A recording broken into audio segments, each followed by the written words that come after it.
Eh, Muy buenos días a todos. Vamos a conversar el día de hoy acerca de la educación, pues del nuevo proyecto educativo que es de tipo participativo, el que se propone para este año, para todo el sistema educativo en México. Manuel de Anda, que eres médico, pediatra en especial dedicado a los niños, ¿verdad? En su salud, pero también has sido profesor y has recibido una formación en cuanto a la educación de la salud y en diferentes niveles. Eso es lo que quiero destacar, que tu visión es amplia en ese sentido. Gracias, Benito. Pues te presento, Benito. Bueno, Sí, ya todo el mundo te conoce, Benito Balam, escritor, poeta, filósofo, educador. Hice un pequeño escrito que es un esbozo muy general de lo que viene siendo la educación participativa y la diferencia fundamental o básica con la educación pasiva. La educación pasiva ha sido la que ha predominado durante pues muchos siglos y en las últimas décadas la educación participativa se ha ido imponiendo en diferentes partes del mundo. La verdad es que nosotros estamos atrasados en ese sentido, pero ahora ya se está retomando ese camino que es muy importante. Entonces voy a proceder ahorita a hacer la lectura. Dice la experiencia reflexiva en la educación, y esto lo escribí a propósito de la nueva escuela mexicana, y dice así: reflexionar sobre nuestra experiencia abre la puerta para la elaboración del conocimiento. La experiencia de vida de cada individuo desde que es niño, lo vincula a su realidad y al significado afectivo que le da a sus vivencias y que caracterizan a cada persona en su relación con el mundo. La forma de percibir su entorno y sus componentes afectivos, de conocimiento y del valor que el mismo niño le da a todo lo que le rodea, tiene fuertes implicaciones para los procesos de aprendizaje y la elaboración de conocimiento que cada niño hace. El conocimiento entonces no debe concebirse más como uso y consumo de información, que aún prevalece y predomina en las escuelas y que coincide con una forma pasiva de la educación. La adquisición del conocimiento la realiza el propio individuo desde niño a través de la propia crítica de su experiencia, dando origen a la perspectiva participativa de la educación. El contrastar ambas perspectivas de la educación con respecto al papel de la teoría y de la práctica, al papel del maestro y del alumno, a sus valores y prioridades y al tipo de convivencia en sociedad a la que se aspira, es lo que define a cada una de las perspectivas. La educación de tipo participativo destaca por sus características más sobresalientes, que son el ejercicio de la crítica y de la autocrítica, el desarrollo de puntos de vista propios, sólidamente fundamentados y argumentados sobre las situaciones reales de la experiencia, y por lo mismo son susceptibles al cambio. Es decir, si en determinado momento vemos que hay que cambiar porque las cosas ya cambiaron, pues hay que hacerlo. Esto permite a la persona adquirir nuevas aptitudes metodológicas y prácticas. Las implicaciones educativas que tiene la perspectiva participativa en la educación de los alumnos desde los primeros grados son enormes para que alcance un conocimiento liberador. Felicito a la nueva escuela mexicana y a todos los maestros que hacen posible esta innovación educativa y su incorporación a los programas de estudio por medio de los libros de texto gratuito. No, pues Eh, muy de acuerdo con tu artículo, realmente me parece muy acertado cómo has venido desarrollando esta reflexión sobre la educación participativa. Yo añadiría este, eh, tres niveles que maneja eh, la propuesta o el proyecto de esta nueva escuela mexicana, que es como campos de conocimiento también, ¿no? En términos del aula, como primer nivel, la escuela y la comunidad. Como tres abordajes al entorno, a la realidad eh, particular que se desarrolla en cada situación, en cada contexto, y que es diferente en cada contexto. Entonces, esta es una de las cualidades de la propuesta, de incluir esa diversidad, claro, eh, partiendo de cómo encarar el contexto del entorno que cada escuela, cada aula, ¿verdad? Y la escuela en relación con la sociedad, la comunidad, está conviviendo, coexistiendo. Entonces, me parece algo sumamente importante destacar que en el aula está esta propuesta centrada en el aprendizaje significativo de los niños, es decir, retomar la experiencia y los saberes propios de los niños y las niñas junto con el maestro que los va guiando para que puedan ellos tener el desenvolvimiento, el desarrollo suficiente para que ellos aprendan sus propios saberes. Eh, no es, no es dentro del mismo libro de texto, o no solamente es con el libro de texto donde se aprenden esos saberes, sino que el libro de texto viene siendo un auxiliar de los saberes propios que tienen los niños en este nivel en el aula. Por eso está centrado en el aula, está centrado en los niños y las niñas en el aula. Y luego a nivel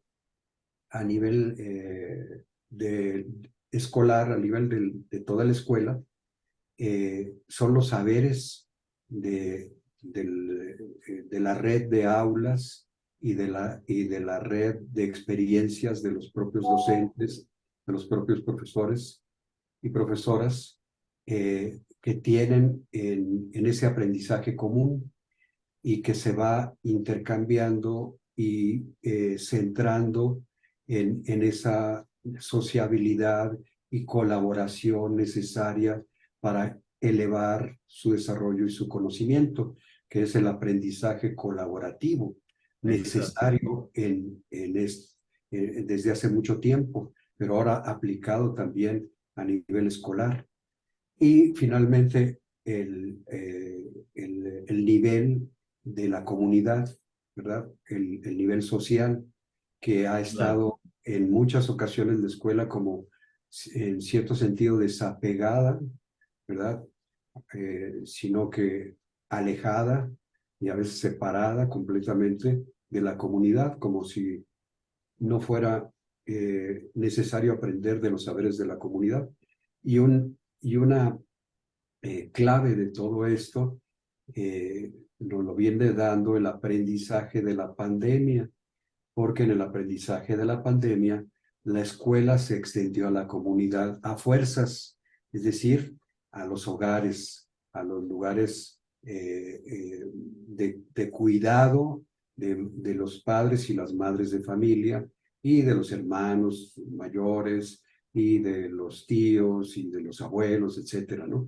Es decir, se extendió a la comunidad. Entonces, por eso el enfoque está centrado en la comunidad, ya en este sentido, particularmente a las familias.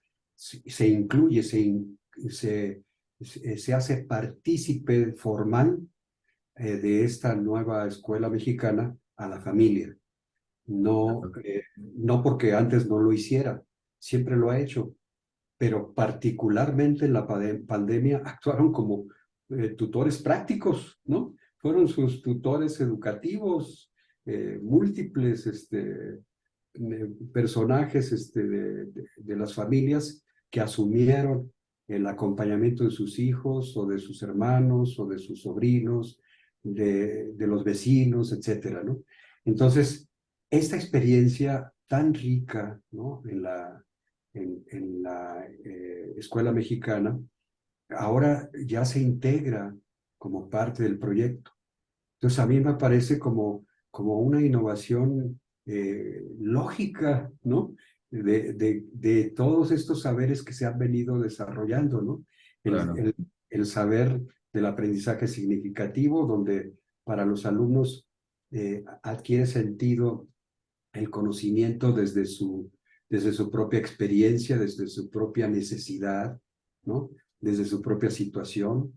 Igualmente, eh, el aprendizaje colaborativo de la escuela como coaprendizaje entre todos de claro.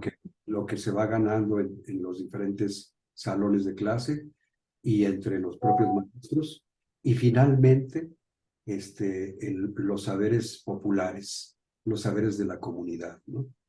Óyeme, si esto le quieren llamar comunismo, pues están completamente errados, ¿no? Porque esa ha sido la educación de toda la vida, o Qué sea, barbaridad, nada más que ha sido qué una barbaridad. educación empírica, pues, ¿no? No formal, no incluida, no abrazada de una manera formal por la escuela.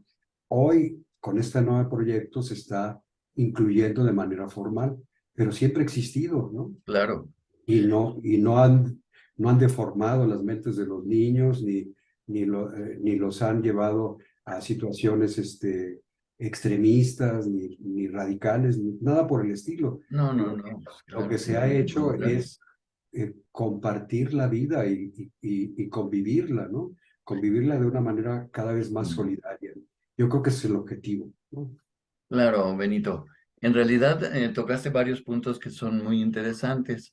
En realidad, este tipo de educación que es participativa y es colaborativa, viene a romper con el esquema que antes teníamos de una educación vertical, que era del profesor hacia abajo, hacia los alumnos. El profesor sabía todo y los alumnos no sabían nada. Y había que llenarles la cabeza de, pues, de información más que de Y de, conocimiento, ¿verdad? y de ideas abstractas que no Y tenían además, sentido, además, ¿no? entonces Se, se olvidaban al año siguiente, si no es que en el propio año se sí. olvidaban, ¿no?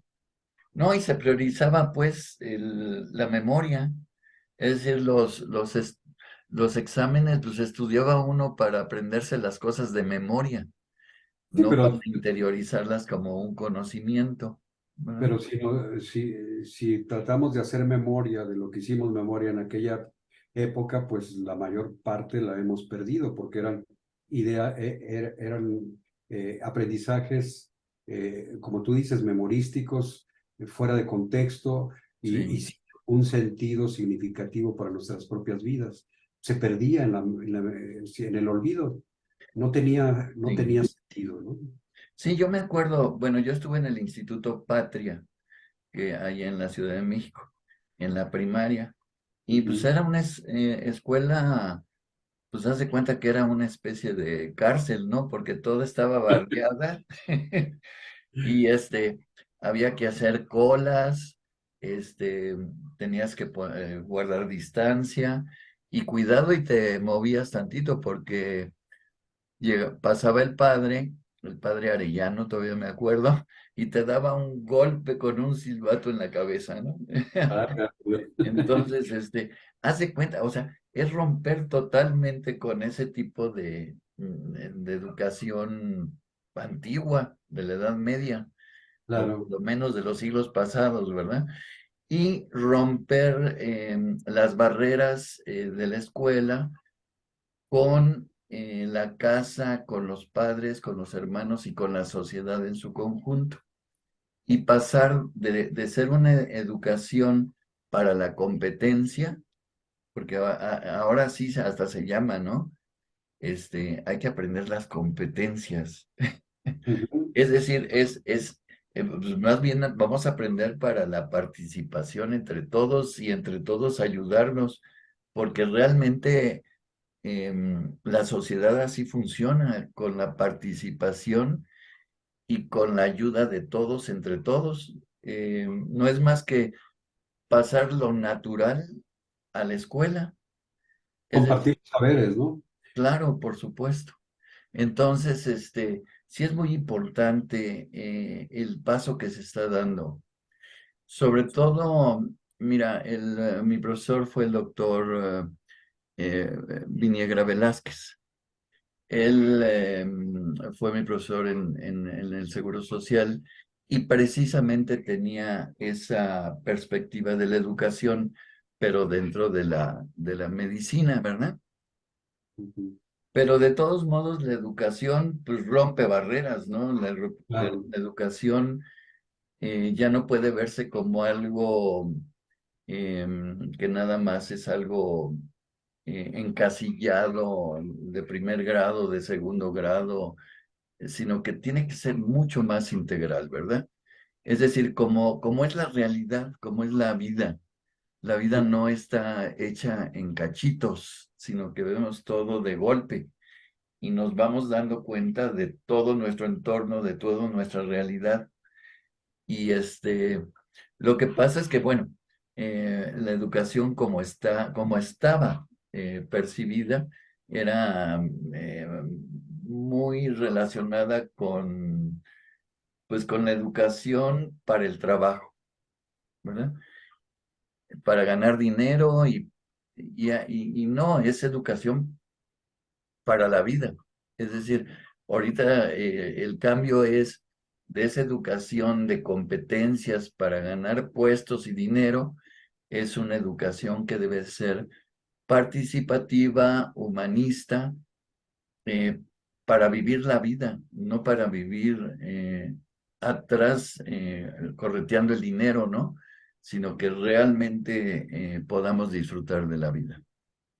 sí, bueno, es una filosofía eh, incluyente, ¿no? Hay diferentes interpretaciones, pero me parece que esta interpretación que haces es muy, muy valiosa. ¿Cómo la han criticado, por ejemplo, en términos de los profesores, ¿no? Eh, dicen que una de las críticas de los eh, que dicen que saben mucho, ¿no? Eh, es que no hay suficiente tiempo para capacitar a los profesores en la innovación que ellos mismos están haciendo, ¿no? Es una contradicción, ¿no? Como si fuera algo impuesto por los burócratas de la Secretaría de Educación Pública, como era antes, ¿no? Y la diferencia hoy es que no es que haya desaparecido la burocracia, sino que hay más participación y la participación de los profesores está siendo convocada por servidores públicos que están tratando de quitarse las telarañas de esa burocracia.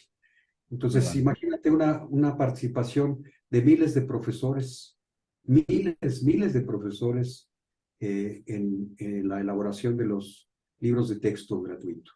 Claro, son cerca de 2 millones de profesores en toda la República, ¿no? Eh, no hubo la participación de todos ellos, obviamente, ¿no? Pero sí de un porcentaje bastante respetable, más allá del 10%, yo diría, no tengo la cifra exacta, pero sí fue una movilización muy amplia.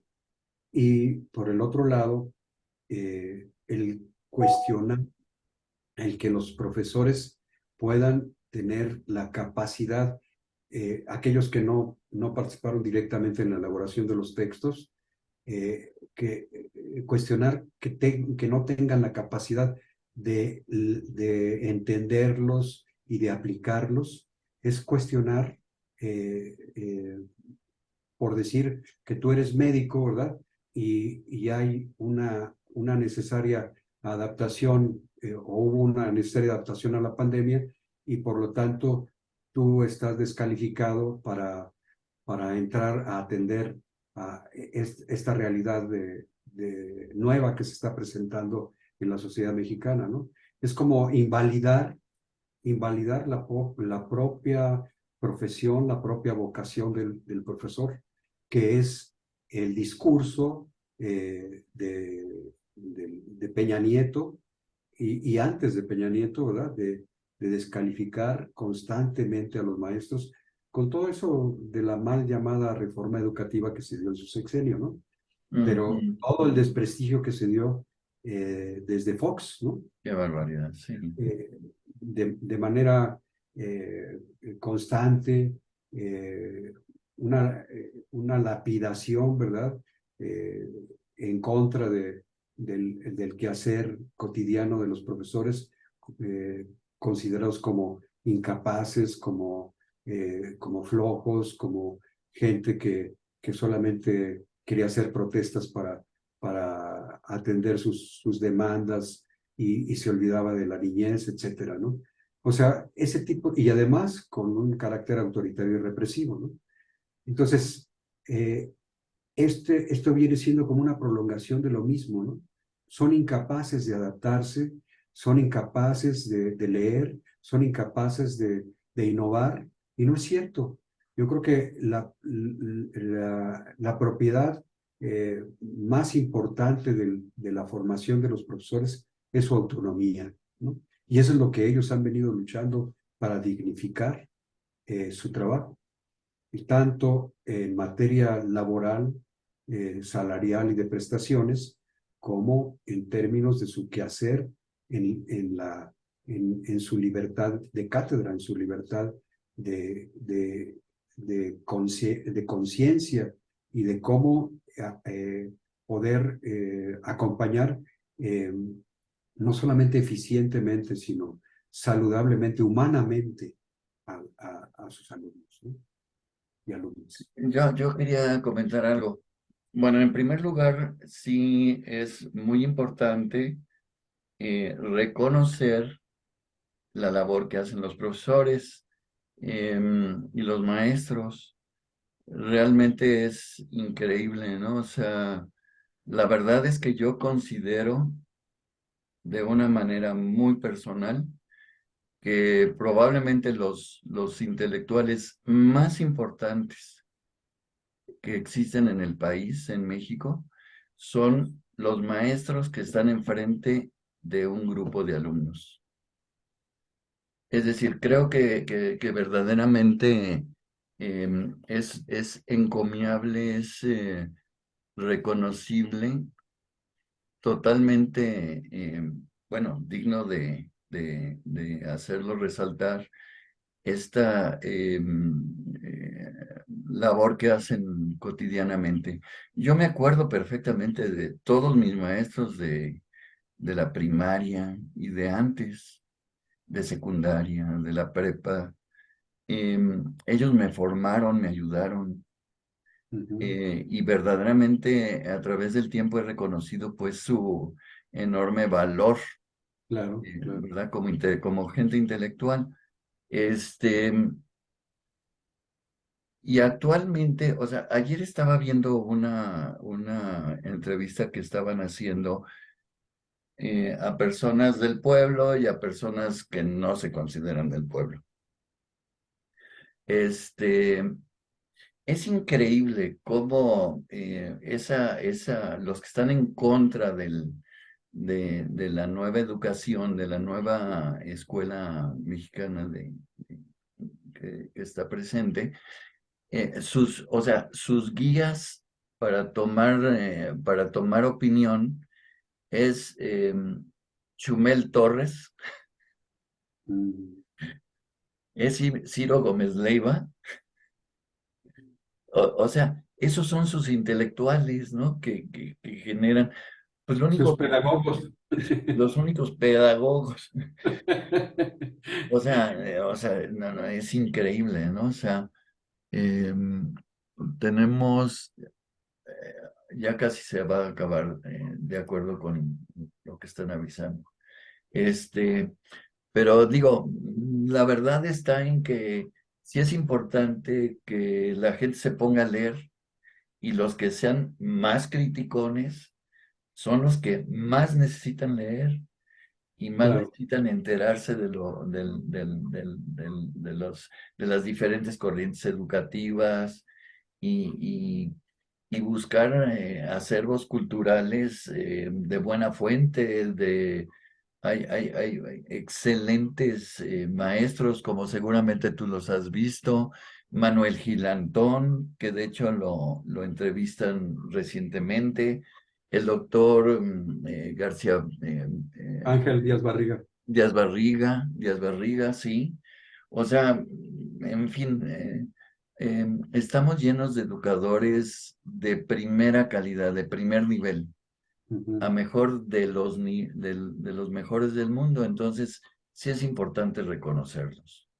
Y yo por último quería decir que la nueva escuela mexicana realmente es una aportación de la experiencia propia de la práctica educativa y de la reflexión pedagógica que se está dando en nuestro país, algo muy diferente a lo que anteriormente se quería estandarizarnos con las evaluaciones fuera de contexto y globalistas, ¿no?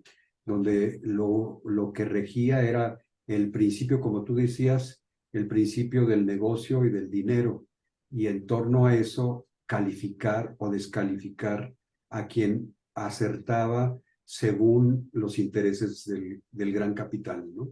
Y yo creo que ahí está la gran diferencia a ver los grandes problemas nacionales. El mirar los grandes problemas nacionales es desde nuestros alumnos y alumnas, desde los más pequeños hasta los más grandes, poderlos mirar, poderlos escuchar y validar en su propia realidad. Y desde ese punto es centrarnos en lo humano y no en lo material. Yo creo que ese es el gran salto que da la escuela, la nueva escuela mexicana hacia el humanismo, ¿no? De acuerdo. Ujú. Pues realmente estoy de acuerdo. Me parece que es interesante lo que hemos estado conversando. Vamos a tener que cerrar ya por el tiempo. Em, Me voy a despedir. Soy el doctor Manuel de Anda. Em, Soy pediatra, infectólogo pediatra y también tengo formación como profesor, ¿verdad? Entonces, por eso es que nos hemos atrevido a hablar del tema porque sí lo conocemos, sí sabemos de lo que estamos hablando, ¿verdad? Entonces, y bueno, lo único que puedo decir es que sí les recomiendo a esta nueva escuela.